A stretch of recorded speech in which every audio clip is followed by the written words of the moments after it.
Antifragile. When life stops being controlled and starts being integrated.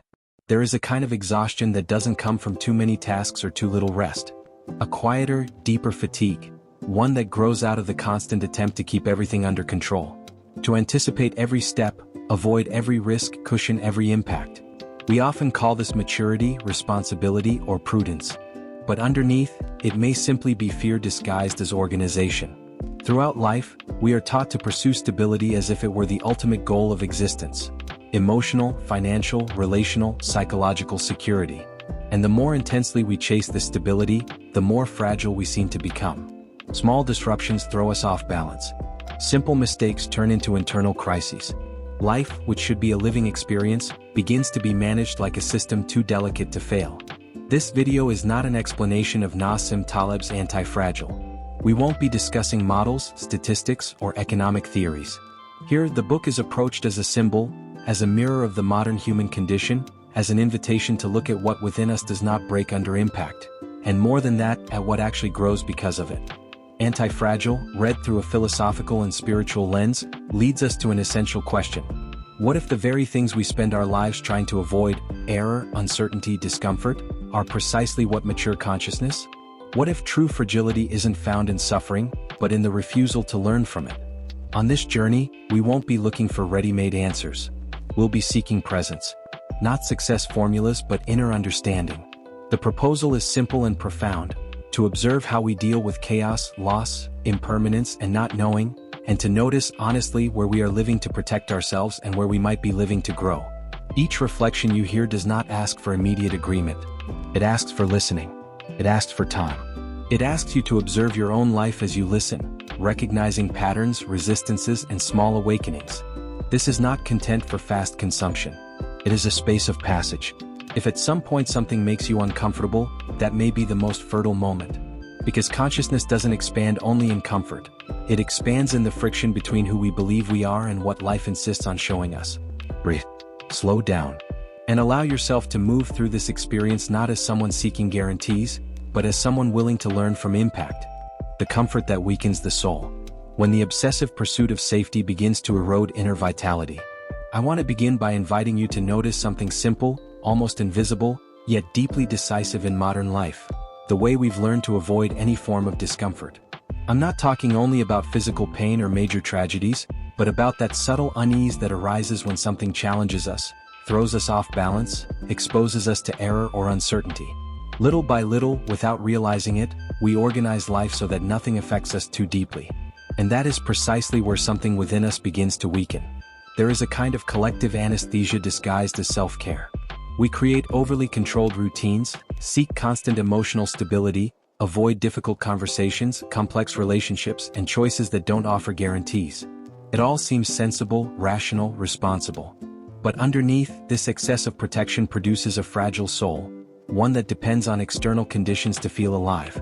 When nothing can shake us, nothing can transform us either.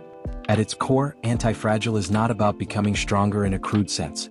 It points to something subtler and more unsettling.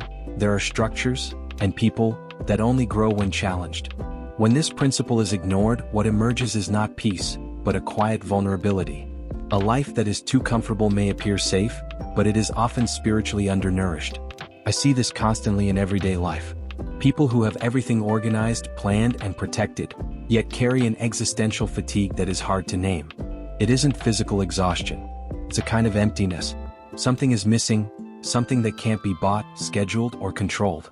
What's missing is the experience of being tested by life and discovering, through impact, a strength we didn't know we had.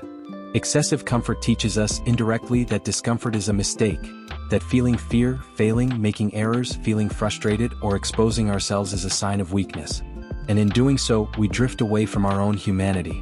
Because truly living has never been a completely safe process. Trying to eliminate risk also eliminates vitality, creativity, and presence. There is a profound difference between care and overprotection. Care strengthens. Overprotection infantilizes. When we avoid all forms of tension, we stop exercising our capacity to adapt. And what isn't exercised atrophies. The soul works the same way. It needs friction, contrast, and unexpected encounters to mature. You may have felt this in small ways. A conversation you avoided out of fear of conflict. A decision endlessly postponed while waiting for the right moment. A dream put on hold until all conditions are under control. Each avoidance seems harmless, but together they build a life that is never fully lived. Antifragile challenges us to look honestly at this logic. Not everything that seems to protect us is actually strengthening us. Sometimes what we fear most is exactly what would restore our sense of being alive. Not because suffering is desirable, but because conscious confrontation reconnects us with our own potential. There is an ancient, almost forgotten wisdom that understood challenge as part of the formation of character and consciousness.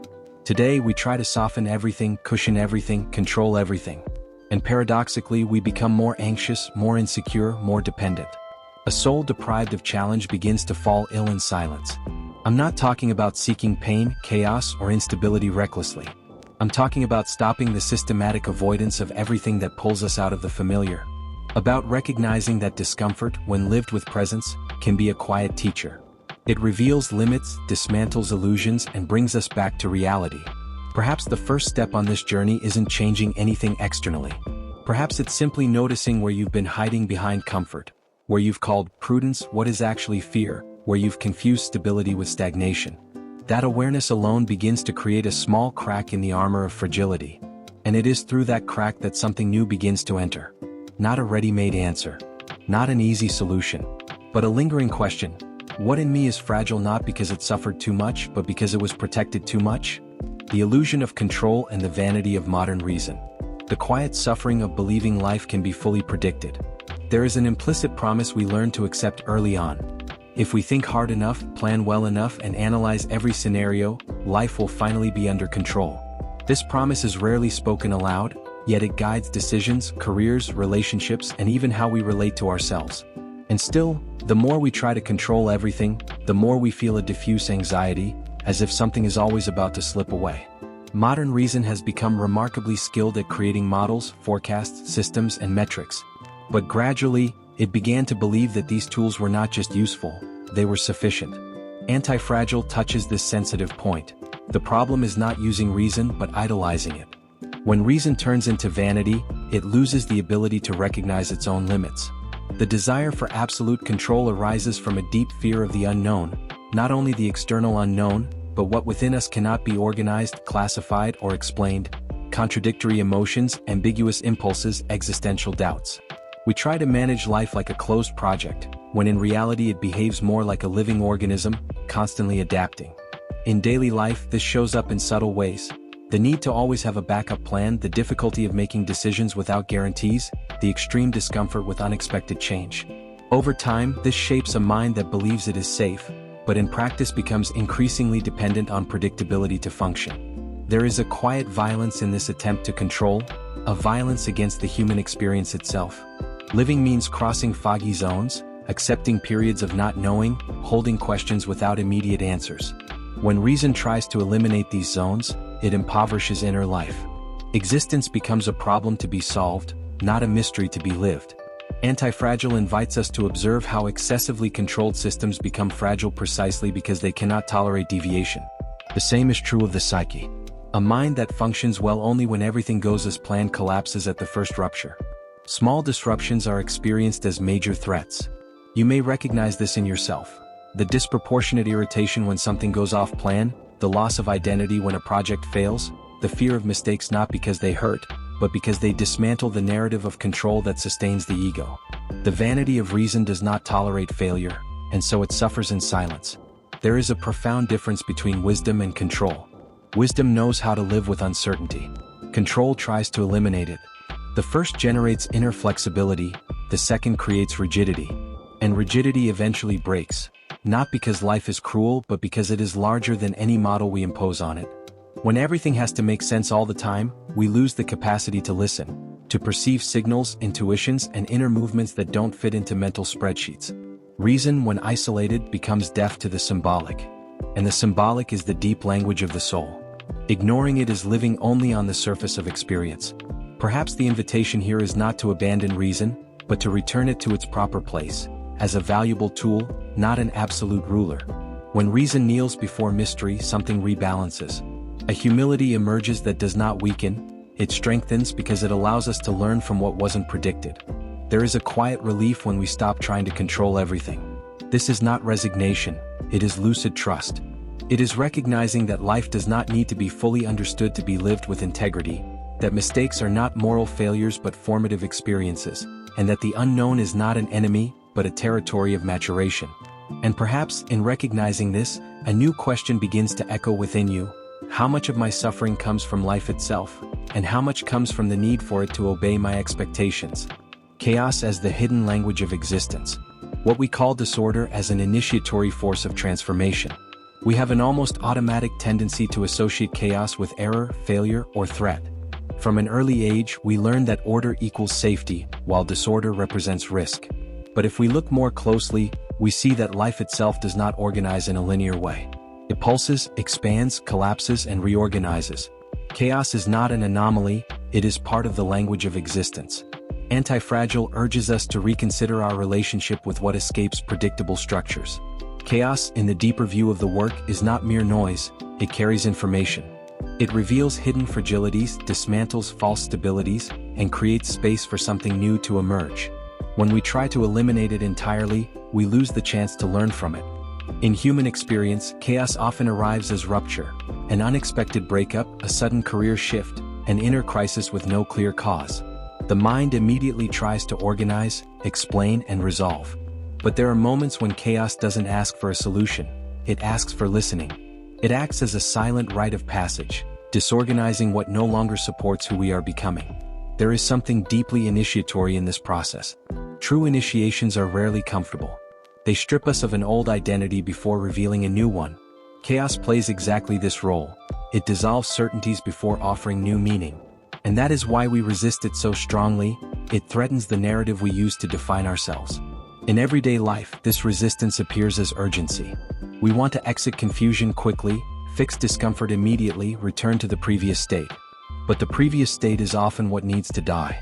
Chaos does not arise to punish, but to reveal. It shows where we are rigid, where we depend too heavily on external structures, where we confuse stability with truth. Depth psychology recognizes this movement as part of individuation. Before integration comes disorganization. Before clarity comes confusion. Trying to skip this stage creates personalities that are adapted but not whole, functional, yet disconnected from themselves. Chaos, when avoided, returns in other forms: anxiety, apathy, a sense of emptiness.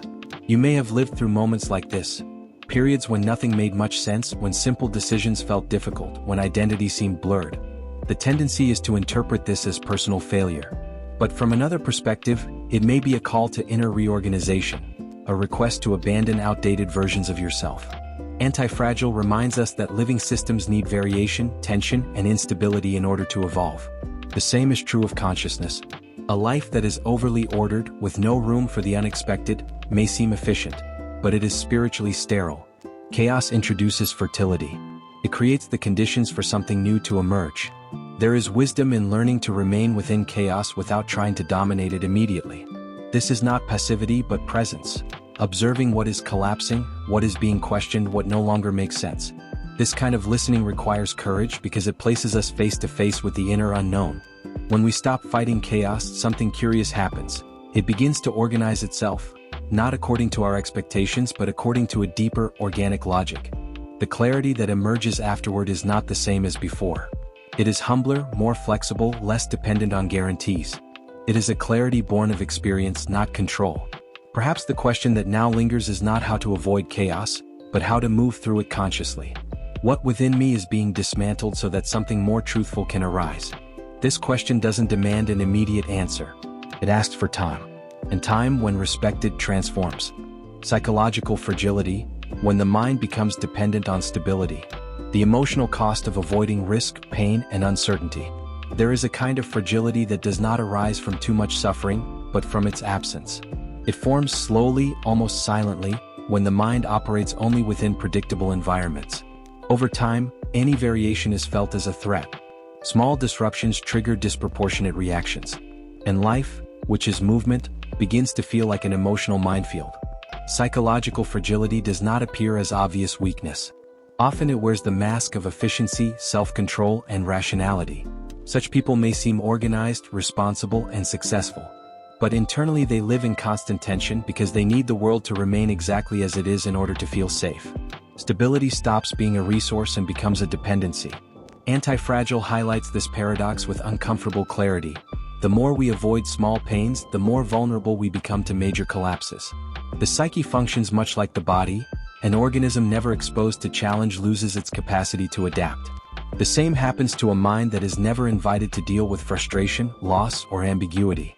In everyday life, this fragility shows up as intense emotional reactions to ordinary situations. A criticism feels like a personal attack. A mistake turns into paralyzing shame. An unexpected change generates deep anxiety, not because these events are inherently devastating, but because the mind was never trained to move through them. There is also relational fragility. When we need others to behave in certain ways in order to feel okay, we create fragile bonds. Any mismatch feels like a threat of abandonment. Any conflict seems like a risk of rupture. External stability ends up supporting an internal security that was never built from within. Depth psychology recognizes this pattern as emotional avoidance. By avoiding discomfort, we also avoid growth. Emotional maturity does not arise from the absence of pain, but from the ability to move through it without losing contact with oneself. When this capacity isn't developed, adult life is lived with childlike emotional tools.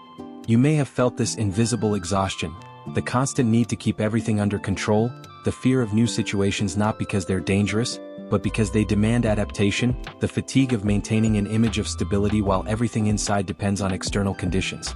Antifragile invites us to reposition internally. Instead of seeking a risk-free life, to develop a mind capable of dealing with risk. This doesn't mean reckless exposure but allowing small, conscious doses of discomfort. Difficult conversations, imperfect decisions, new experiences. Each one strengthens something within. There is deep relief in realizing we don't need to be protected all the time, that we can make mistakes and remain whole, that we can lose something and still go on. This realization doesn't come from positive thinking, but from direct experience, from actually moving through difficult situations and discovering that we didn't break. Psychological fragility makes us believe we need guarantees in order to act. Anti-fragility teaches us that action, even without guarantees, is what builds inner trust.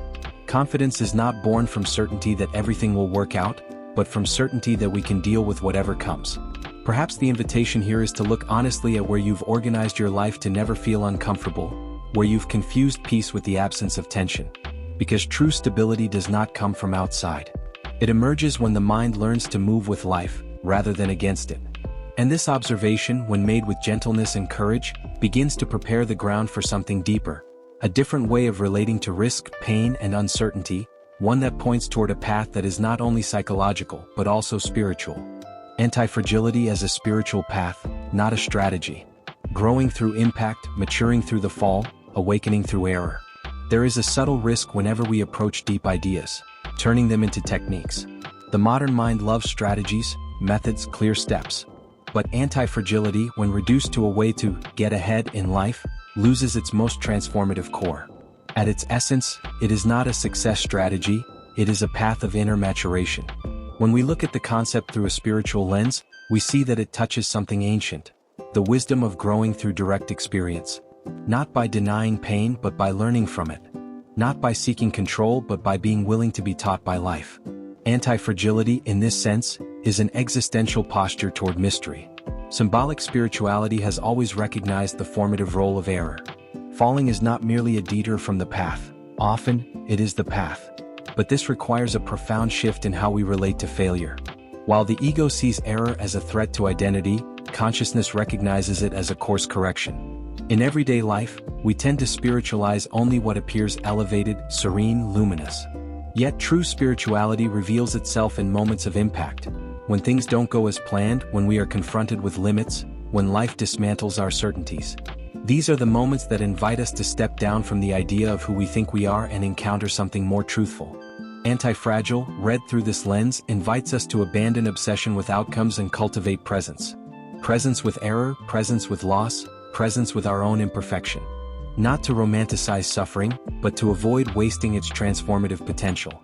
There is a profound difference between resilience and anti-fragility on the spiritual plane. Resilience endures, withstands, resists. Anti-fragility learns, reorganizes, expands. A resilient person may survive intact. An anti-fragile person emerges changed, more aware, more integrated, less dependent on illusions. You may recognize moments in your life when something went wrong and, over time, you realize that the mistake became a turning point. An unsuccessful choice that revealed a forgotten value, a loss that opened space for new meaning, a collapse that dismantled a false identity. This didn't happen despite the fall, but because of it. Mature spirituality does not promise protection from pain. It offers discernment to move through it. And that discernment is born from direct experience, not formulas. Every impact carries a quiet question. What is this trying to teach me about myself, about life, about my illusions? When we turn anti-fragility into a strategy, we try to control even learning itself. We want to use error to grow. But real growth happens when we let go of manipulation and allow ourselves to be affected. It's the difference between calculating experience and living it fully. There is deep humility on this path. Recognizing that we don't know everything, that we don't control everything, that we don't need to get it right all the time to be worthy. This humility doesn't diminish us, it frees us. It releases us from the burden of having to prove something constantly. Perhaps the invitation here is subtle yet powerful. Stop asking, "How can I win this?" and begin asking, "How can I move through this with awareness?" This shift moves the focus from results to process, from ego to soul, from strategy to presence. And when that shift happens, something prepares itself within.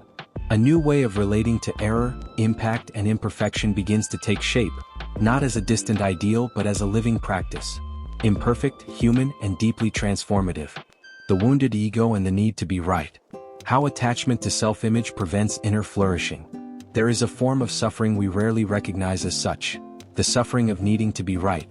Not only right about facts but right about who we are, about our choices, about the narrative we've constructed around our lives. This need is not born of truth but of fear, fear of being wrong, of appearing weak, of losing value in our own eyes. The ego feeds on external coherence. It needs reality to continually confirm the image we've created of ourselves. When something challenges that image, an error, a criticism, a failure, a nearly automatic defensive reaction arises. Not to learn but to protect. And this is where inner growth begins to be blocked. Antifragile touches this point with uncomfortable precision. Fragile systems don't tolerate error. Ego-centered fragility tolerates it even less. The need to be right makes the mind rigid. And all rigidity, sooner or later, collides with life, which is flexible, unpredictable, and indifferent to our personal narratives. In daily life, this shows up in subtle ways. We justify decisions that no longer make sense. We defend opinions that no longer represent us. We remain in positions simply to avoid admitting change. The energy that could be used for learning is diverted to sustaining an image. There is a quiet exhaustion in this process. Keeping the ego intact requires constant vigilance. Any feedback becomes a threat. Any disagreement becomes an attack. And gradually, we move away from inner truth to protect a version of ourselves that is no longer alive. Depth psychology recognizes that the ego is not the enemy, it is a necessary structure. The problem arises when it becomes sovereign. When everything must pass through the filter of self-image, we lose the capacity to transform. Consciousness, unlike the ego, does not need to be right. It needs to be present. Antifragile suggests something radical. Making mistakes in public, failing without justification, losing without resentment, not as self-sabotage but as training in letting go of image. Each time we relinquish the need to be right, we make space for something more truthful to emerge. Something that does not depend on external approval. You may have lived moments where you insisted on a choice just to avoid admitting error, or defended a position while internally sensing it no longer made sense. These moments are not moral failures. They are opportunities for observation. The ego, when wounded, shouts. Consciousness, when awake, listens. There is profound freedom in not needing to be right, in being able to say, "I don't know, I've changed, I was wrong." These phrases do not diminish us, they expand us. They lift the burden of sustaining a fixed identity and restore the fluidity of becoming. Anti-fragility on the inner plane requires this openness. Only those who admit their ignorance can learn. Only those who accept the loss of an old image can transform. The ego wants to win arguments, consciousness wants to grow. And these two movements rarely walk together. When we release the need to be right, something curious happens. Listening deepens. The other ceases to be an adversary and becomes a mirror. Life stops being a courtroom and becomes a learning field. Experience, even when uncomfortable, begins to be assimilated rather than rejected. Perhaps the question forming now is not about who is right, but about what is alive in you at this moment. What are you defending out of pride, and what are you avoiding learning out of fear of being wrong? This question does not demand an immediate answer. It works quietly, preparing the ground for deeper transformation. Small deaths, great rebirths. The symbolic value of loss, failure, and impermanence in the formation of consciousness. There is a difficult truth to accept. We do not pass through life without losses. Something always needs to die for something else to be born. Yet the modern mind deeply resists this dynamic. It wants to grow without losing, evolve without letting go, change without leaving anything behind. And it is precisely this resistance that turns loss into unnecessary suffering. Antifragile, read as a symbolic map of consciousness, reminds us that life renews itself through cycles of dissolution and reorganization. Small deaths happen all the time: a project that no longer holds, a relationship that transforms, an identity that no longer fits. When these deaths are avoided, life stagnates.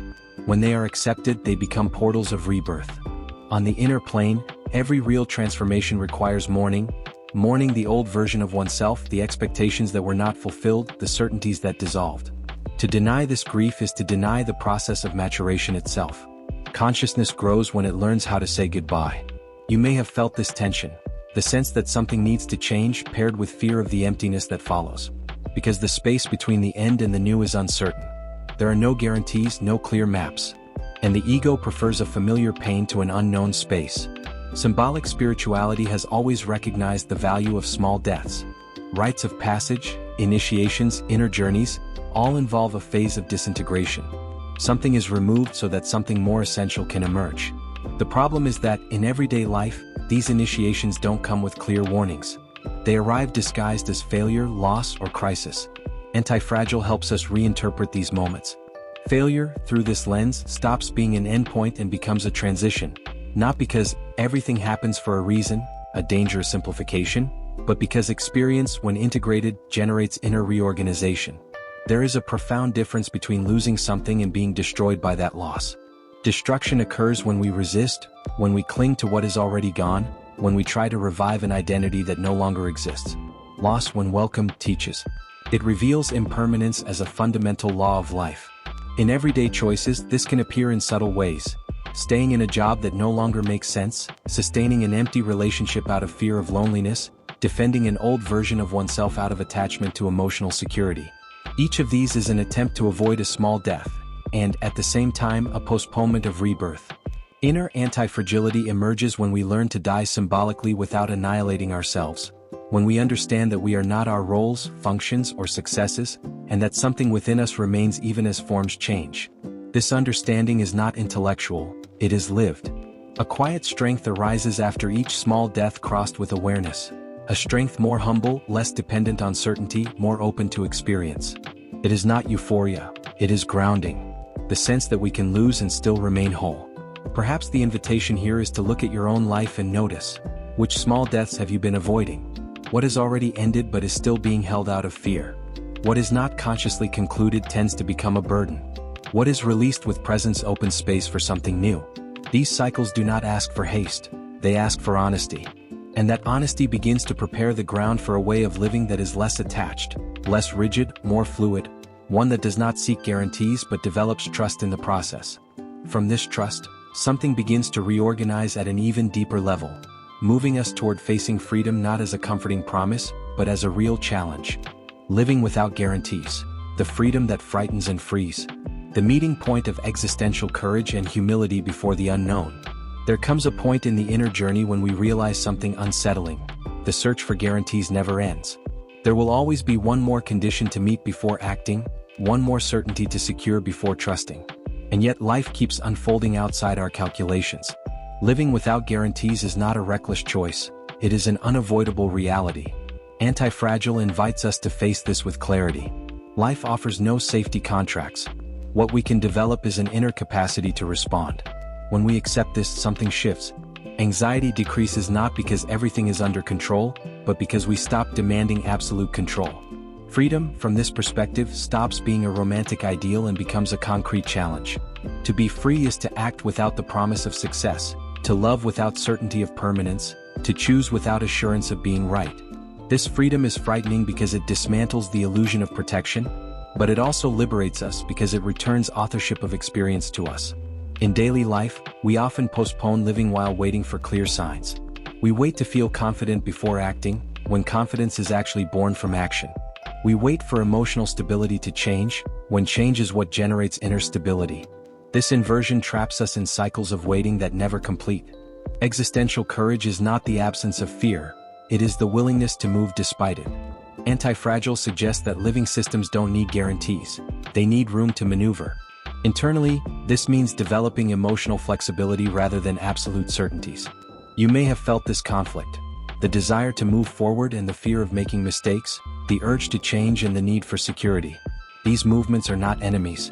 They signal that something alive wants expression while something old tries to protect. The problem arises when protection prevents all movement. There is deep humility in acknowledging that we don't know how everything will unfold. This humility doesn't paralyze, it relieves. It removes the burden of having to predict everything. It allows for smaller, experimental, adjustable steps. Antifragility is built this way, through trial, error, correction, and continuous learning. Living without guarantees does not mean living without discernment. It means choosing inner criteria instead of relying solely on external validation. Values, presence, attention to bodily signals and intuition begin to guide us more than promises of future security. There is a kind of peace that arises only when we stop negotiating with fear, not a numbing peace but an active one. The peace of knowing we can deal with consequences even without controlling them. This peace doesn't eliminate risk, it makes us more capable of crossing it. Perhaps the invitation here is to notice where you've conditioned life on the guarantee that everything will work out, where you've postponed decisions waiting for a certainty that never arrives. Life does not ask for certainty, it asks for presence. When we begin to live this way, something reorganizes within. Trust stops being an emotional state and becomes a practice. A repeated gesture of moving, learning, adjusting, and continuing. Not out of bravado but out of maturity. And it is this maturity that prepares the ground for a quieter form of wisdom. One that doesn't need to display itself or prove anything. It simply reveals itself in how we choose, how we respond, and how we remain, even when no one is watching. Wisdom that does not display itself. Silence, simplicity, and presence as marks of an anti-fragile soul.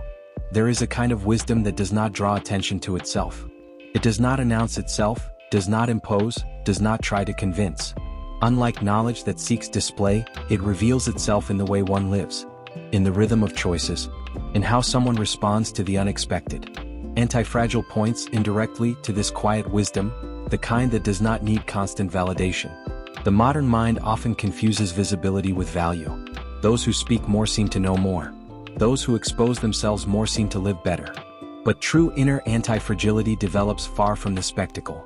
It grows in simple daily life, in small adjustments, in discrete decisions that almost no one notices.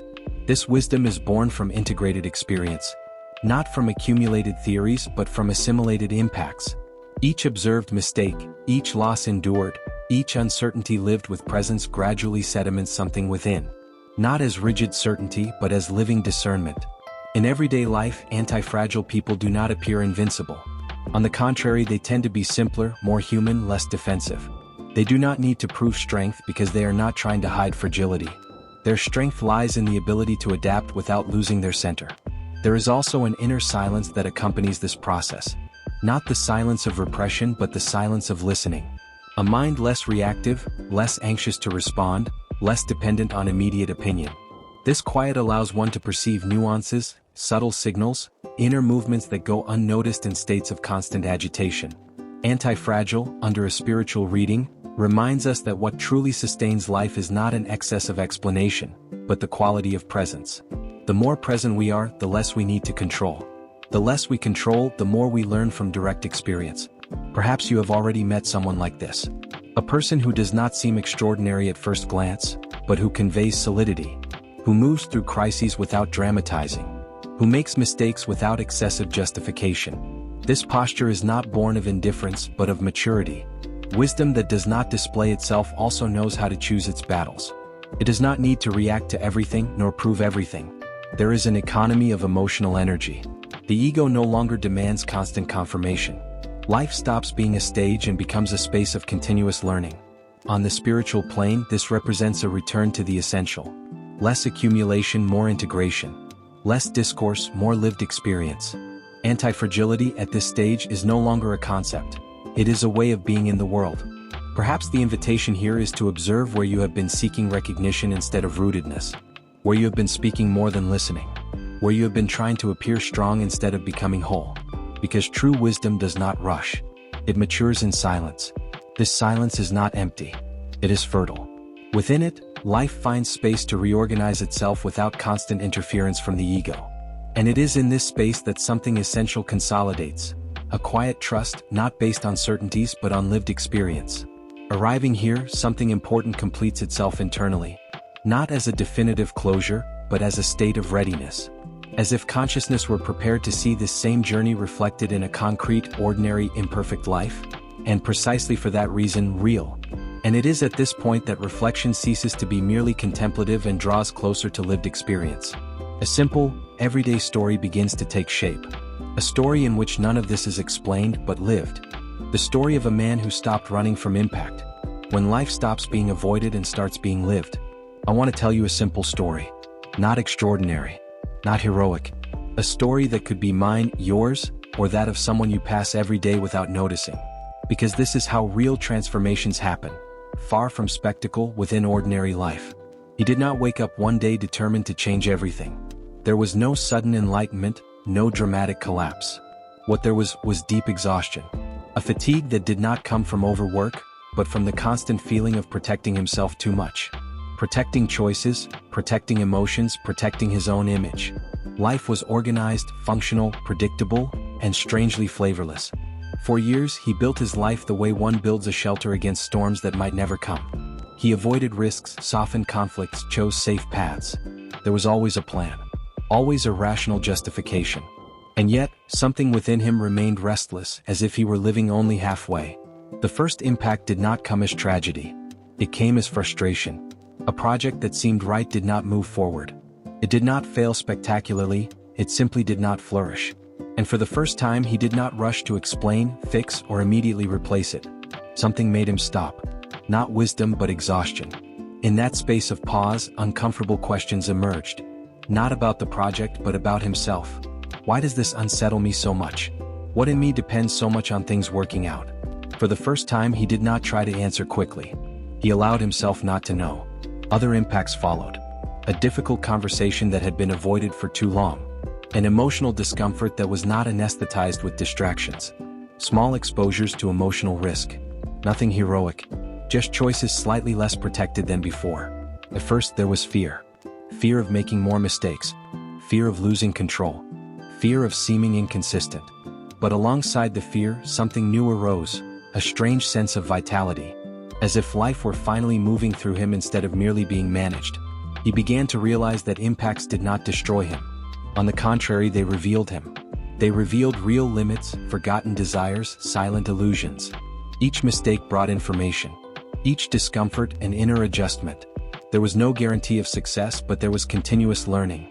In one specific moment, simple, almost banal, something settled. He realized he no longer needed to be right all the time. That he could change his mind without feeling diminished. That he could lose something and still remain whole.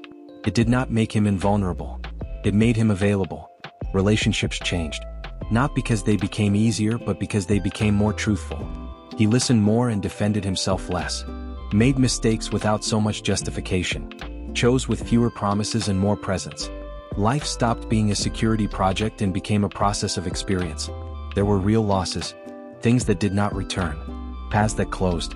But curiously, the sense of loss diminished. Because he no longer defined himself solely by what he did or represented. Something inside was more rooted.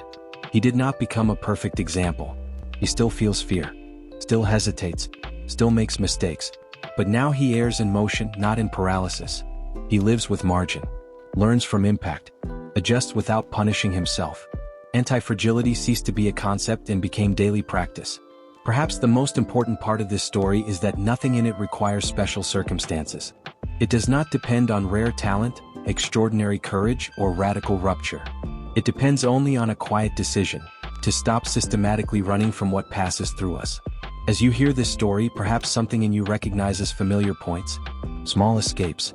Small excessive protections. Small postponed impacts. And perhaps a question arises that does not demand immediate answers, only honesty. Where am I still living to avoid impact instead of growing with it?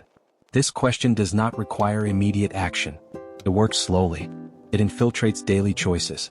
In how you respond to a mistake. In how you deal with discomfort. In the space you give to the unknown. Antifragile, in the end, does not teach us how to defeat life. It teaches us not to waste it by trying to control it too much. To trust guarantees less in our capacity to learn more. To trade rigidity for presence. Fear for listening. Defense for integration. If something remains from this journey, let it be this. You do not need to become invulnerable to live with depth. You only need to stop running from what can teach you.